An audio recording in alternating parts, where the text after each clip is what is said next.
Welcome back to Priyanka and cutie vlogs. డబ్బులు ఆదా చేసుకోవాలనుకునేవారు కొన్ని టిప్స్ అయితే ఖచ్చితంగా పాటించాలి.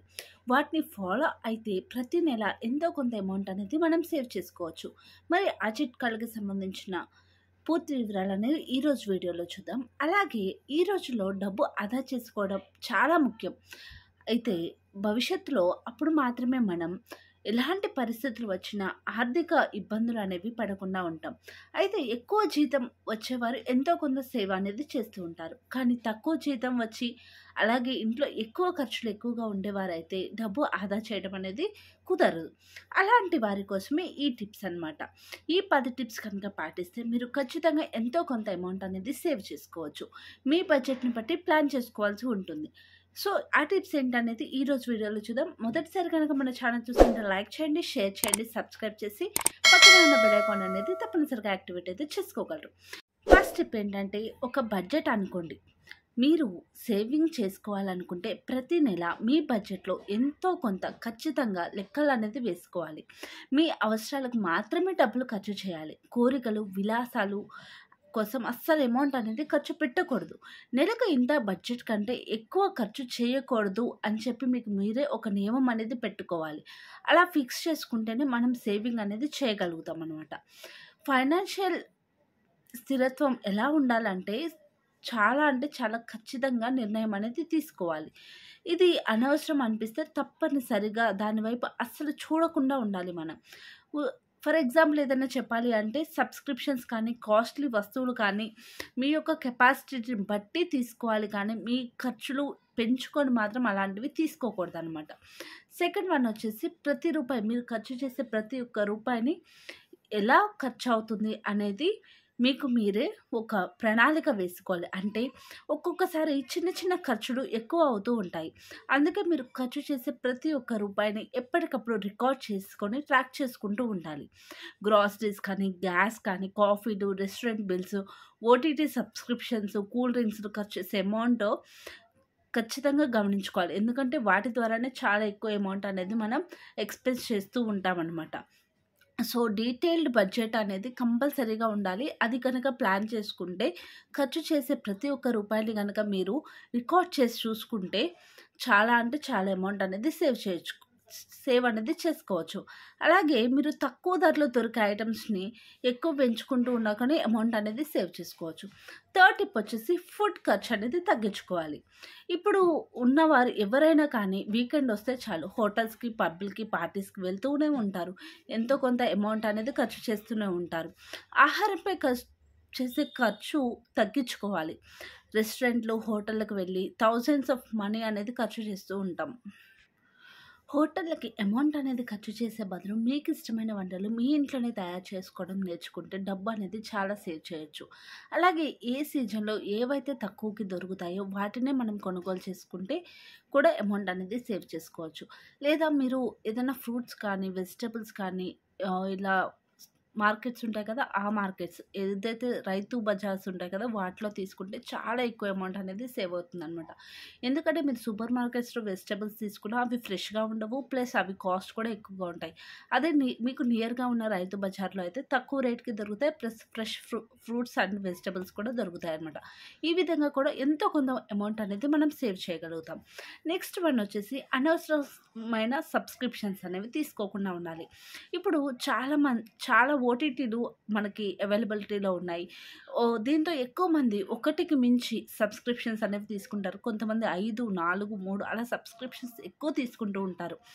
అలా తీసుకోకుండా దానికోసం వేలకు వేలు ఖర్చు పెడుతూ ఉంటారు కాబట్టి అలా తీసుకోకుండా వీటన్నిటిని ఒకసారి మీరు ఎస్టిమేట్ చేసుకొని దానిలో మీకు ఏది యూజ్ అయ్యిద్ది, బెనిఫిట్ అనిపించిద్ది అనేది మాత్రం ఒకటి తీసుకొని మిగిలినవన్నీ కూడా రద్దు చేసేసుకుంటే దానివల్ల కూడా మీకు అమౌంట్ అనేది సేవ్ అవుతుందనమాట. అండ్ ఇంకొకటి వచ్చేసి మీరు షాపింగ్ చేసేటప్పుడు చాలా తెలివిగా షాపింగ్ చేయాలి. అంటే మీరు ఏదైనా క్లాత్స్ కానీ లేదా ఏదైనా ఐటెమ్స్ కానీ కొనేటప్పుడు ఆ ప్రోడక్ట్ ఇతర వెబ్సైట్స్ ఏదైతే ఇంకొక వెబ్సైట్‌లో ఎంత ప్రైస్ ఉంది, ఈ వెబ్సైట్‌లో ఎంత ప్రైస్ ఉంది, ఆఫ్‌లైన్‌లో ఎంత ప్రైస్ ఉంది అనేది కంపేర్ చేసుకొని ఎందులో డిస్కౌంట్స్, ఆఫర్స్ అదేవిధంగా ప్రైస్ డీటెయిల్స్ తక్కువ ఉంటాయో అక్కడ మీరు పర్చేస్ చేసినట్లయితే ఎంతో కొంత అమౌంట్ అనేది మనం సేవ్ చేయగలుగుతాం అనమాట.